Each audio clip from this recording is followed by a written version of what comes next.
very warm welcome to the Understanding Users podcast, brought to you by Researchable UX. It's great to have you with me. I'm your host, Mike Green. I'm a freelance user research lead and digital consultant based in the UK. Over the coming weeks, I'm going to be chatting to various digital experts who I've had the pleasure of working with in recent years. They're from various disciplines, including user research, UX design, development, and product management. And there'll even be a digital business owner or two. I'll be talking to them about how they came to be in their current roles, what they've learned along the way, and what advice they may have for others getting into the field. These are intended to be relaxed, informal chats with professionals who are keen to share their experiences. So sit back and enjoy. In this episode of Understanding Users, Scott shares his views on how UX teams can have the greatest impact within their organizations by creating compelling narratives based on solid research data and getting them in front of the right stakeholders who are prepared to listen. He talks of the curiosity and empathy so crucial to the discipline, whilst also needing to stay comfortable being wrong about what you may think you know at the outset of a project. And of course, we discuss the Metaverse, what it is, what it could be, the barriers to entry, and what skills UX teams might need to develop in this new paradigm of Web3. Finally, he plays my 3-card challenge to share his favourite UX tool, favourite technique, and a trend he hopes to see in the future. Thanks for listening, and I hope you enjoy the episode. So my guest this time is Scott Byrne-Fraser, and he's the technical co-founder of Hundo, which is an edtech startup. It's great to have you on the show, Scott. Oh, it's great to be here. Thank you for inviting me on. Good stuff. So tell me a little bit about Hundo and your role within it. Yeah, absolutely. Hundo is our mission is to end youth unemployment, and we want to do that by creating a learn-to-earn education platform, which is aimed at Gen Z and Gen A in the future. We'll give them the skills they need to create careers in more broadly technology, but specifically to start with Web3, so the emerging kind of Web3 area. I think we see this increasing demand for talent in that area, and we see an increasing number of young people coming through who have the right skills or the starts of the right skills, but don't actually know how to leverage those skills and create a career for themselves. Youth unemployment is on the rise. The young were the worst hit when the pandemic hit in terms of losing their jobs and being made redundant, being put on furlough. But many of those were gamers. Many of those were building social media accounts. They were TikTokers. They were already doing a lot of the things that they could do to actually start to create a career in tech. And at the same time, they were losing their roles. The number of tech roles that were available were increasing, and they were hard to hire for. And so we saw this huge opportunity there to actually join the dots between those two. So yeah, that's fundamentally what we're trying to do. We're trying to get more young people into work, having meaningful careers at some of the big tech players, and hopefully have a positive impact through doing that. Wow, it's a pretty exciting and ambitious mission. Great to hear. What out of interest, what's the geographic spread? You're obviously you're UK based, but are you looking to kind of engage users across the world? Yeah, absolutely. Yeah, we're UK based. We also have an office over in the Netherlands, and we have a relationship with another office over in Switzerland. So our aim is to launch in English first, predominantly through our network of colleges and young people we know that way within the UK. But then expand into English-speaking territories, because obviously the content's English, reasonably quickly, and then look at going global, looking multilingual over the next couple of years. So it's really get the beta version of our product out there, sort of prove the model works, test it, refine it, expand the content, and then look at going global. I mean, we would love everybody to have access to it eventually. And in some respects, it's even more important in many parts of the world where access to early stage careers is even harder than it is in the UK or Europe. Areas of Africa, areas of the Middle East. There's a lot of opportunity there to potentially give people the skills to get roles in a global market. If you're in tech and you have an internet connection and some means of accessing that, then you could potentially work in tech. So don't get me wrong, there's challenges with giving people internet connection and getting people the hardware. That's something else we'd like to look at as well. But if they have that, then we can potentially get them roles in very, very, very highly paid roles considering where they are as well, globally. Right, that's very exciting. Um, yeah, fantastic to hear. Fantastic to hear.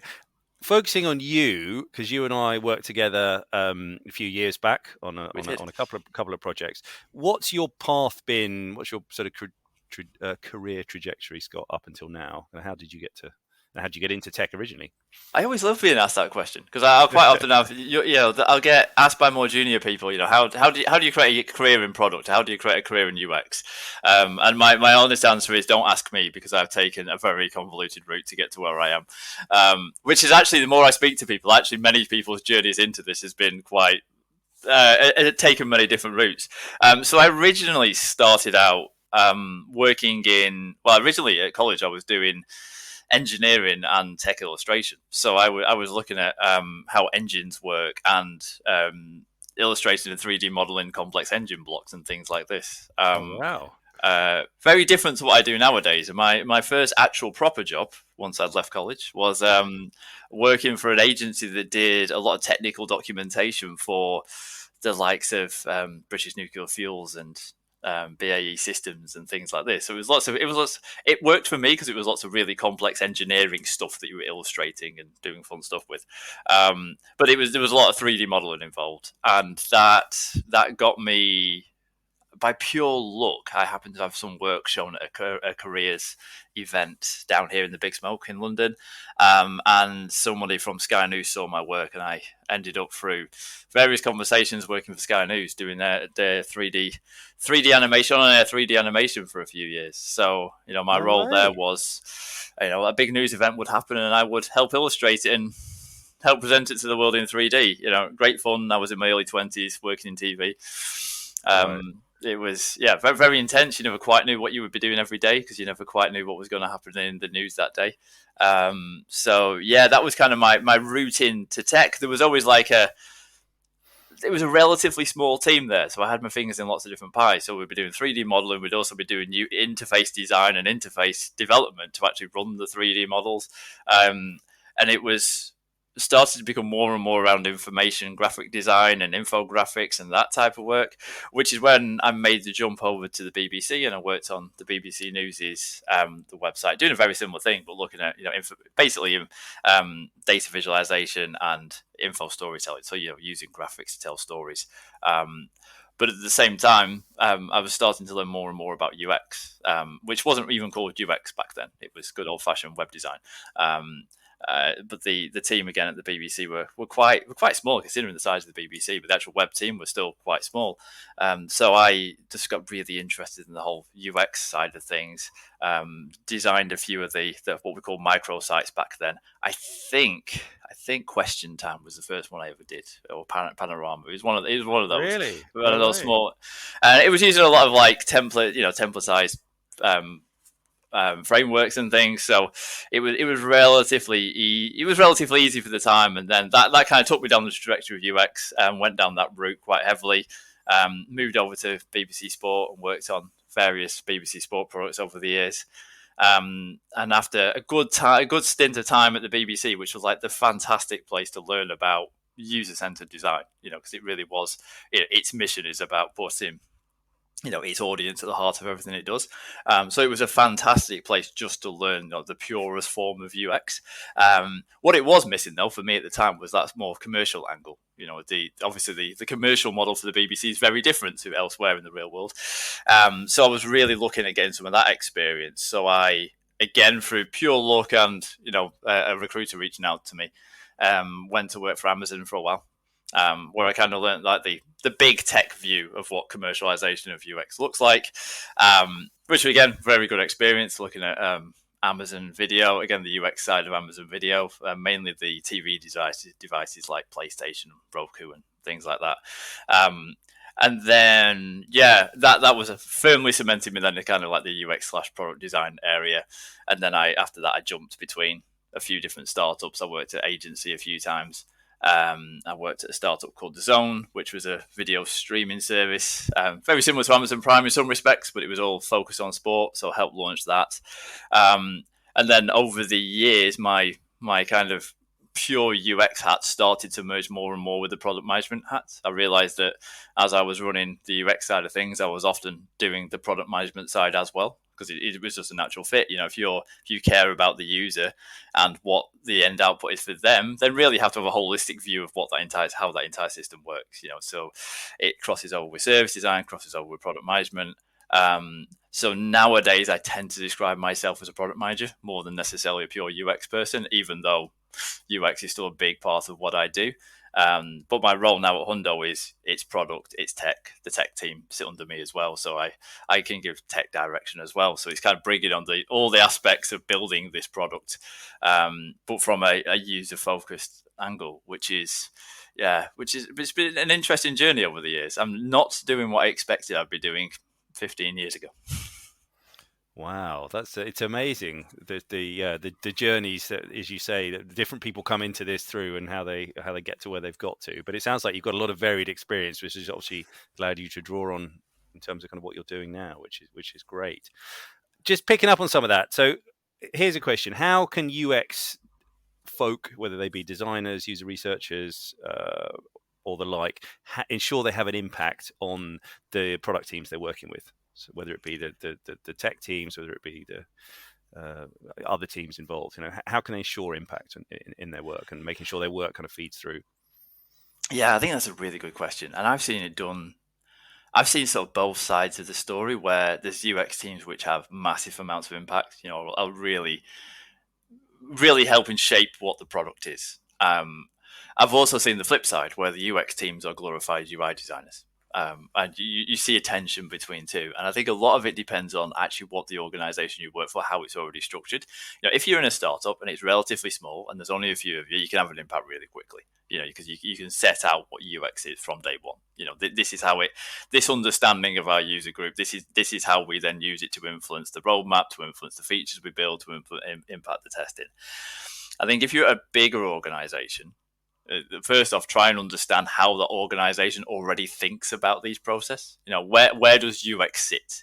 Is it part of a cross-functional team which has impact and a seat at the table across the board? Are you part of the sprint plans? Are you in the strategic conversations already? In which case, fantastic, because the impact is about leveraging that.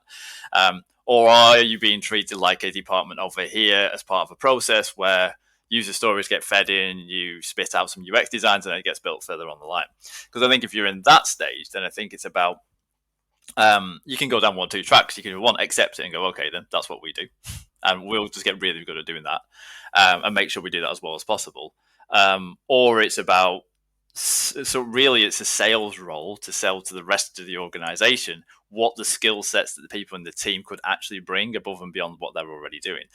Because any good UX designer has probably got experience across, be it UX research, be it the product design aspect. They've got an understanding of what users actually need from the product, and using that as more of a sales role to help educate the rest of the organization about where they could add more value. And it's hard work, don't get me wrong. There's probably a lot of, depending on how big the organization is, there's a lot of presenting, there's a lot of structuring good arguments as to why it makes sense to use the information they have in a way that might not have been used before.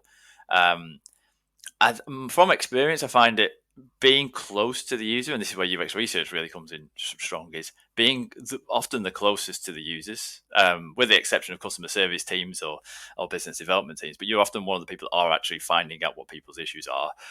Being able to present that and tell that as a story across the organization, I think is really, really powerful, and just influencing through that kind of mechanism.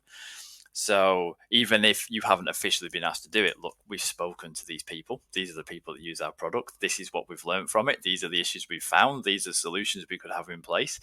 Telling that in a good story that can start to bring people on board. I think that is very, very valuable.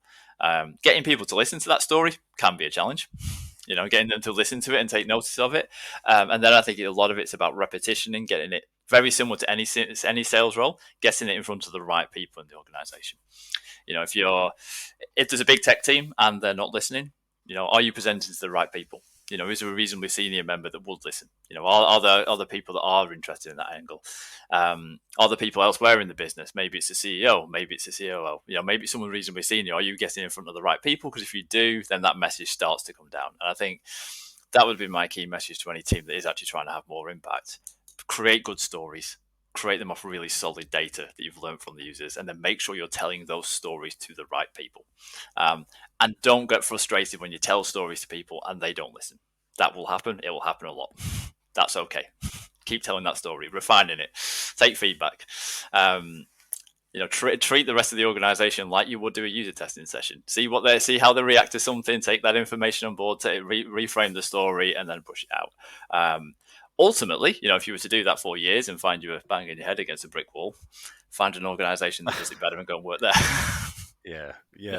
No. I really like that, and everything you've said resonates so much, and I think it's the power of narrative, and it's come through again and again in this series with all the guests we've talked to. How Scott?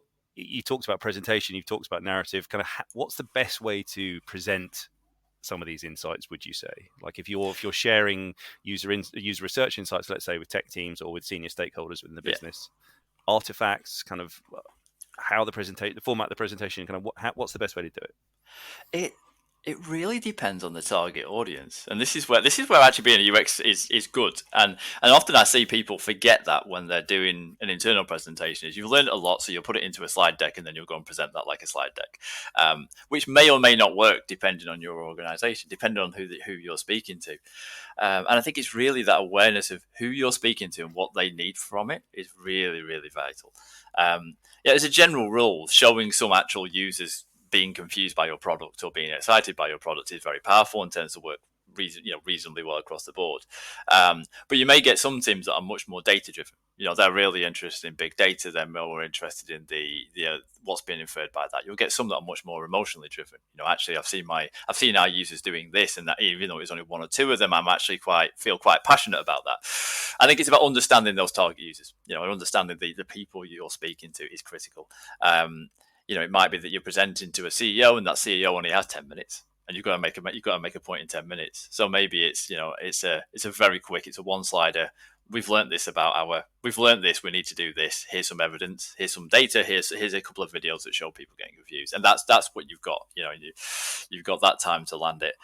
It may be that you're speaking to the data analytics team inside your organization. They're actually just want to go in with the nitty gritty detail, and maybe it's more of a collaboration. It's about actually here's what we've learned, but we want your help to do something better.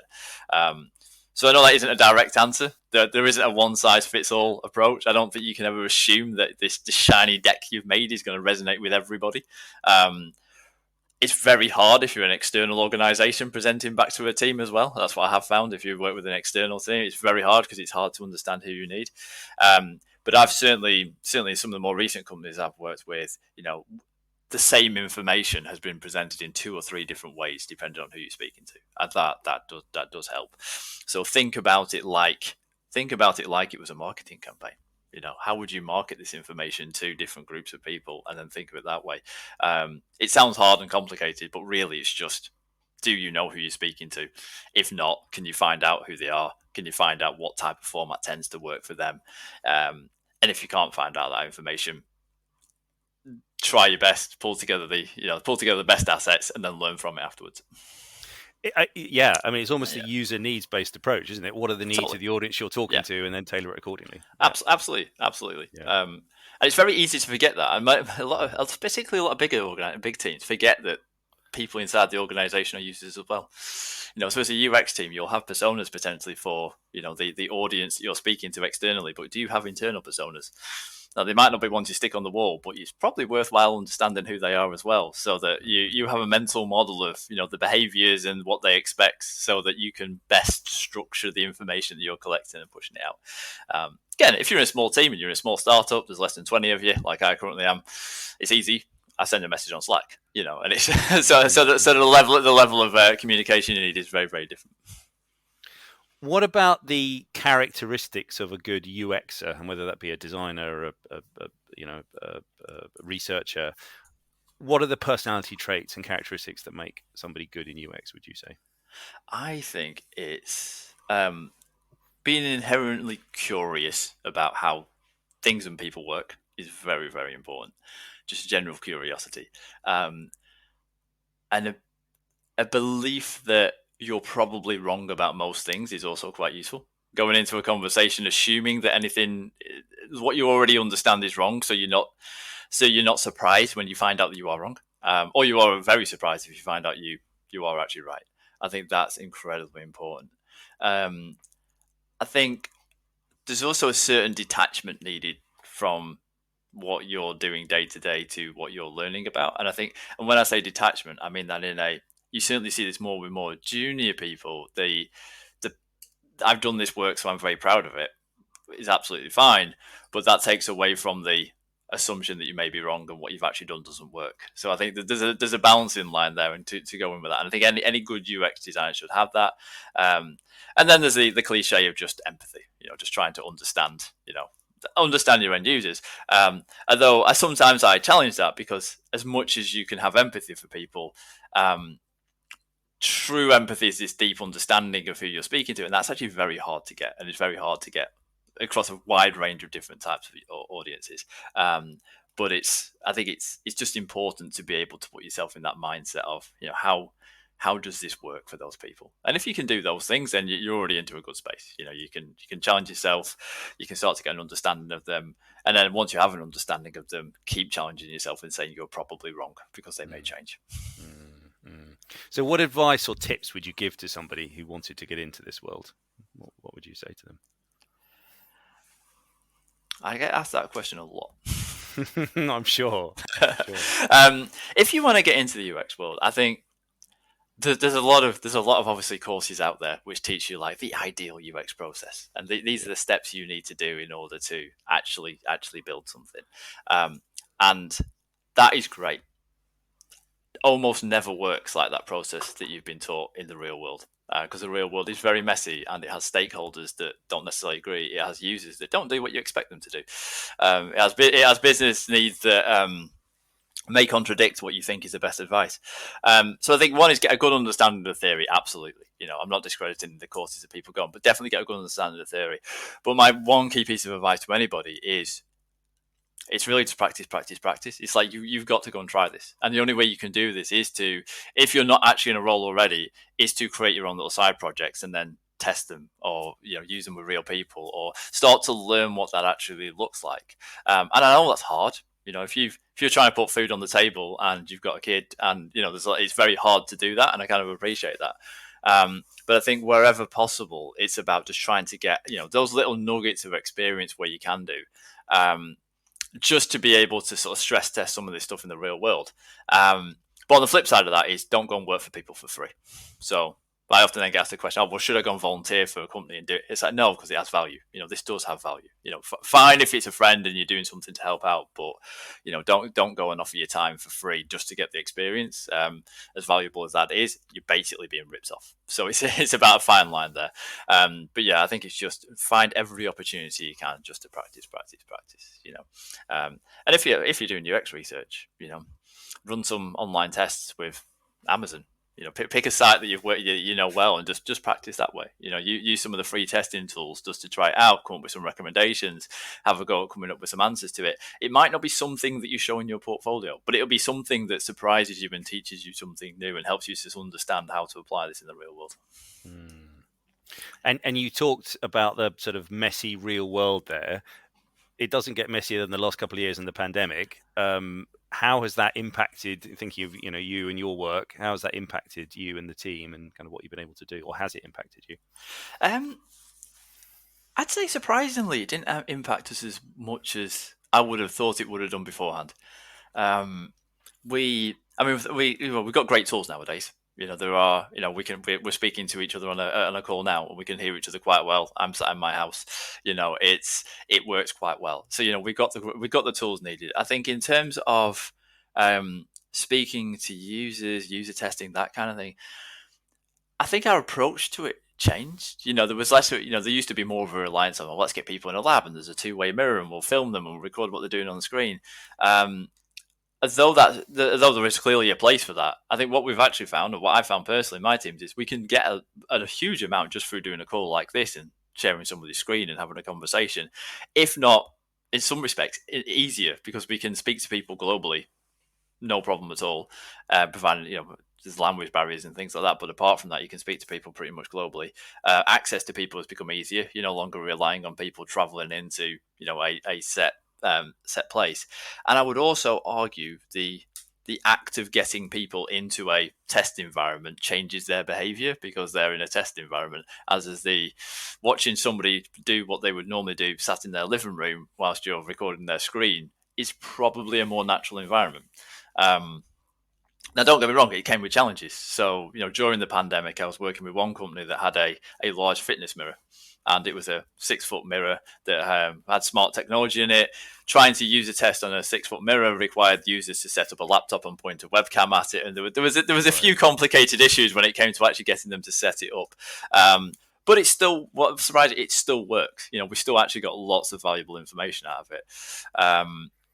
And I say, arguably, it has made our job slightly easier because we just have bigger reach right now, and we're not worrying about quite as many logistics, unless you're getting people to try and stand in front of a 6-foot mirror. Yeah. No, it's true, isn't it? And that thing about people being more relaxed in their own home, I've totally experienced that myself. Yeah. Interesting. I'm interested as well that you refer to yourself as a self-styled chief metaverse officer, and I wanted to kind of pick your brain. Again, I'm sure you've had lots of questions about this, but the metaverse is obviously being talked about more and more. It's you're seeing it in the media. It's on people's lips now. Kind of, how would you describe the metaverse, and in terms of kind of what you're doing at the moment? Yeah, I think the metaverse again is really interesting. I think the metaverse lacks a single definition right now. It's a very vague concept. Fundamentally, my description of it is it's part of a wider piece around Web3, and Web3 being the next stage of evolution of the internet. And there's many different aspects to Web3. I think the metaverse aspect to it is online spaces where online spaces which have their own community and their own economics. That are potentially interconnected with each other, and aspects of them are portable between all the different stages, all the different sort of environments. Is the best way of describing it. So I kind of always take things back to sort of the gaming world. I've always been a bit of a gamer, and I imagine that, like, if you're playing one game, whatever it may be, and it's online and you have a community and you have a space there and it has its own economy, the metaverse is really thinking about how you would then start to connect these multiple environments together. So I have one avatar with one set of skill sets, and I've achieved these in one area. That is portable, and I can start to use it everywhere. And it becomes my identity. So I think that's really how the metaverse starts to work for me. It's about, like, that. What does that next stage of the internet looks like when it is far more immersive? When we're using more in terms of 3D tech, we're using more in terms of VR, AR, that kind of thing to kind of immerse people in. As I mentioned, it's more about the Web3 aspect of it as well. So the other technologies, so it's all decentralized, so it's less reliant on really single points of failure. So you don't have the big Metas, Facebooks of the world who own all your data. Data becomes owned by you. Self-sovereign data that you can then port to and control however you want to across different types of services. It's around using some blockchain technologies to be able to actually store some of this information in a way that, again, isn't centralized on individual servers. So when I say metaverse, I think about it in those terms. The reason why I gave myself that job title here is fundamentally I'm the CPO, so I look after the product side of things. But we're increasingly thinking about what the Web3 looks like for us and our users. And trying to get the young people on our platform, teaching them about what Web3 will actually mean for them. And a big part of that is just understanding what this future state of metaverse actually will start to look like. It will almost certainly not be called the metaverse whenever we get there, just like the internet is not called hyperspace. It will become more structured, and it will have more of a tangible output to it. Funny. So it's really hyperspace is a real blast from the past, isn't it? I haven't heard that term for a long time.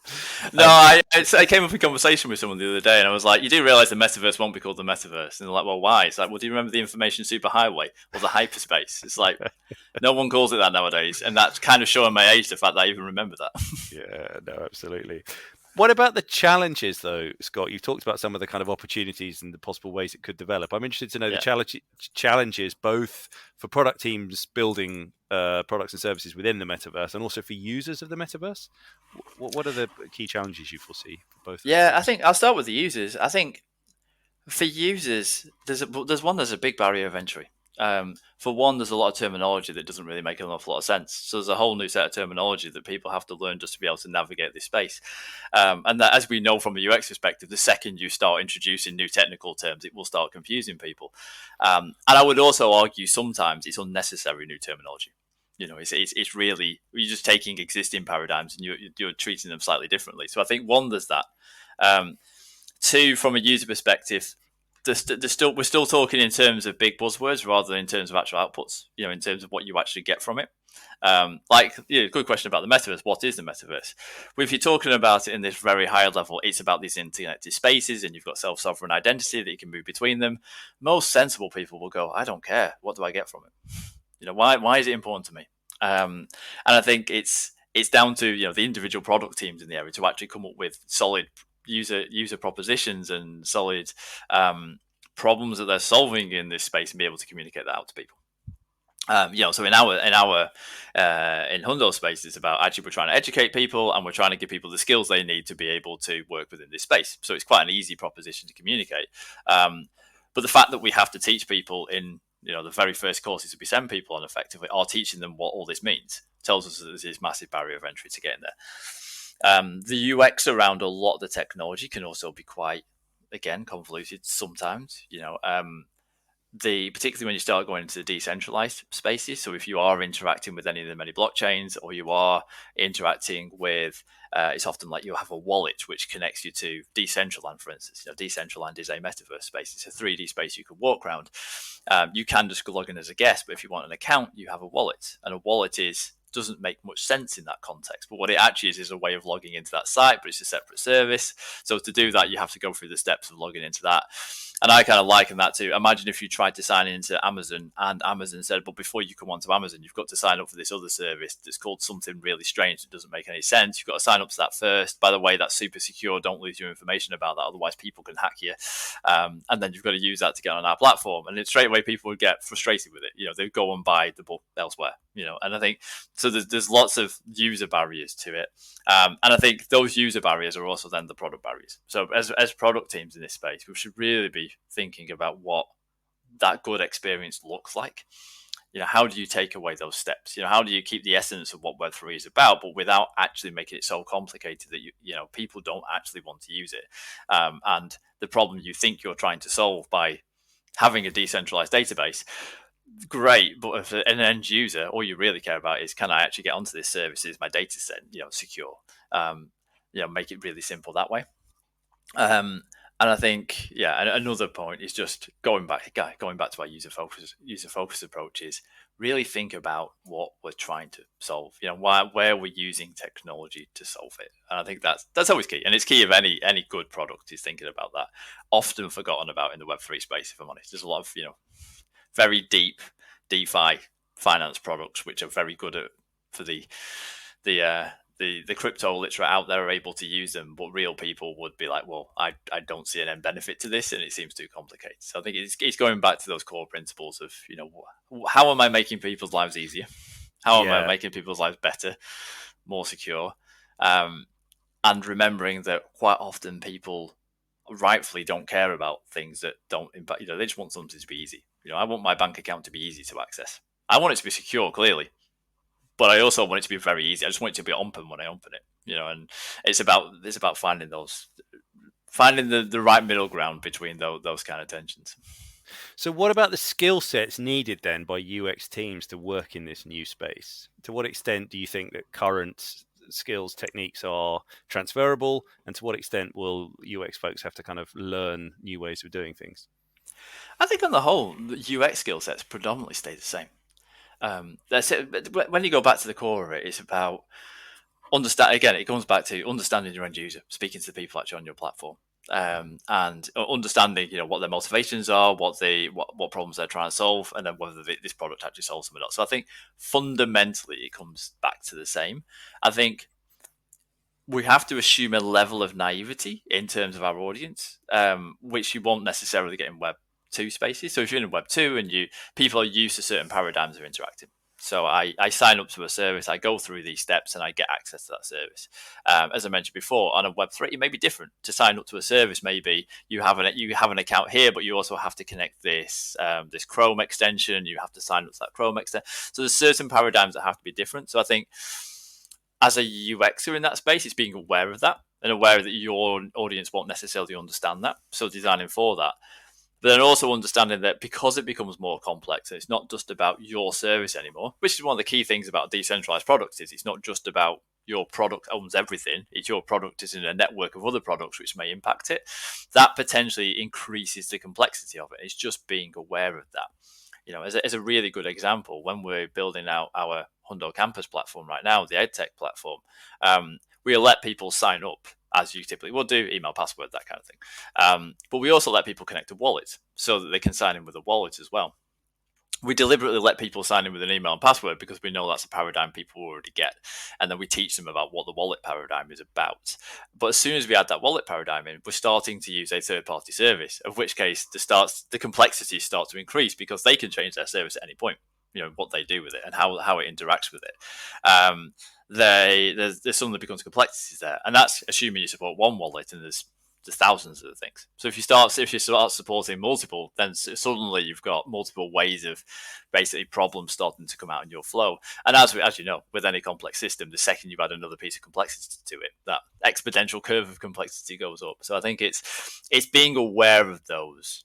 Any good UX can do it. It's not. I don't think it's complicated. It's just, from a process perspective, it's just being aware that you no longer have 100% control anymore over that experience. There might be a lot that takes place outside of your control, which makes us UX people kind of nervous. Absolutely. Yeah. And this is, absolutely fascinating, this. So are there kind of verticals then or industries or products that you think are not suitable for the metaverse, if I can put it like that? If there are certain things which are probably going to be better off elsewhere or designed in other ways? That's a very good question. The answer is I don't know. And the answer is probably yes, but we don't know yet. One of the key things that motivates me about what we're doing is we really want to enable people to be able to explore this space and try it. Just like the internet in the late 90s. It was like we didn't understand all the use cases for it and all the problems it could solve.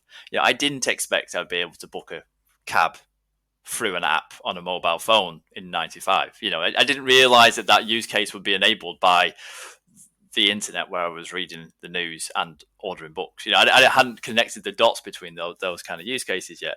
And I think that we're heading into the same space where there's an infinite number of use cases, some of which will be terrible. But until we get the right people trying them, it's hard for us to know. And most of the people in this space right now are deep in tech. So they're solving deep tech problems. What I really want people to do is be able to use that technology to solve non-tech problems. What does it mean for a taxi company now if you're in the Web3 space? I don't know, but it'd be interesting to enable them to start to explore that. If you are a retail store, what does it mean? Is it suddenly you have a virtual environment of Tesco's that you can go and shop in, or is it something different? So I think, the answer is yes. There'll be tons of stuff that it just doesn't work for, but until we've got people who are experts in all those domains to be able to have the skill sets to at least be able to try, we really don't know, which actually makes it exciting. It makes it quite exciting to say, well, what will happen? What will it look like in 10 years' time when somebody who works in a very different industry to what we expect suddenly sees a use case for it that nobody imagined? And I find that quite exciting. I think it will be very interesting. No doubt there will be a lot of very bad products on the way of people that get it totally wrong. Interesting. It's a bit like the Wild West. You've got this sort of very fertile land of people are trying it out, as you say, and much like the early days of the web itself. Couple of general questions. What do you love about what you do? You've shared a lot of the kind of stuff you're up to. What gets you out of bed in the morning? I love it when I love the aspect of just solving some of these sort of more complex issues. I like understanding how things work. I always have done. I've always liked understanding how things work, and how they interact with people, and how people work and interact with them. And I've always been fascinated by that. So for me personally, it's about understanding that. It's about understanding how does this system work? How can we make this system better, and how can we either improve or change people's behaviors in the behavioral systems outside and connect those two things together. So I find that very interesting. I can go I can get quite obsessed sometimes when I see those problems, more so than I should be, and just get really into it, trying to understand how all the different parts of it work. And I've always found I can visualize quite complex systems quite easily, and I think that helps in that space. But I think right now where I'm in my career, I used to like just doing that and feeling like I was doing it in a good place. Now I'm at a point where I want to be able to do that, but with a good impact at the end of it. So I spent a lot of time making very rich people richer. So now it's about actually can I use those same skill sets to make to help people out that aren't necessarily already rich people. Interesting. And the flip side of that question, what frustrates you, Scott, or challenges you particularly about what you're doing at the moment? Frustrations come and go. I'm quite lucky at the moment that I'm in a really good organization with some good people. That hasn't always been the case. I was talking before about a lot of the sort of the bigger organizations where you're trying to sort of wrestle with that organizational complexity and trying to sell the benefit of good product design, UX. And I do find that frustrating. I must admit, as good as I typically was at it, I also hated it. When you have to be that politician, I can be quite impatient when it comes to that in terms of why do you not just get this? As much as I understand why you don't get this, and as much as I understand that you've got other motivations that are pushing you in a different direction, that can be frustrating. Particularly, I think the more senior you get in organizations and the more weight you think you have, the harder in some respects it becomes, because you realize that sometimes it's just people's mental models won't change, and that can be frustrating. So I'm quite lucky at the moment. That's not the case where I am now. We're a small startup. If we can maintain that when we get bigger, that'll be the key. Brilliant. Last thing then, before I let you go, 3-card challenge. So I've been playing this with all my guests. So basically, I've got their handmade cards, as you can see on screen here. So there's basically a heart, a spade, and a diamond, and one is a tool, one is a technique, and one is a trend. So I'm going to get you to pick a card and just tell me, and this is obviously in terms of UX, so your favorite UX tool, a favorite technique you've got or you've used in the past, and a trend that you see in the space you're working in at the moment. So I'll pick a spade. Pick a spade. So the spade is technique. Favorite technique at the moment, or prior to that, kind of a technique that you like as your go-to. One of my go-to techniques for almost any challenge that I'm trying to solve is thinking about either basically using mapping techniques. So either thinking about journey mapping, either thinking about sort of behavior mapping, but looking at how somebody interacts with stuff in real time, in step by step. I find it very, very useful to help understand how something will actually impact people. And I often do that first. I don't necessarily keep with it, but I find it a very, very useful exercise. Just imagine, this is the human that is actually going to use the thing that I'm working on. This is how they interact with it at set points, and this is what else is going on in their lives, so. And I say, I use different mapping techniques. It could be an experience map, it could be a user journey map, but fundamentally trying to understand those different sort of touch points that people have, I find it massively invaluable.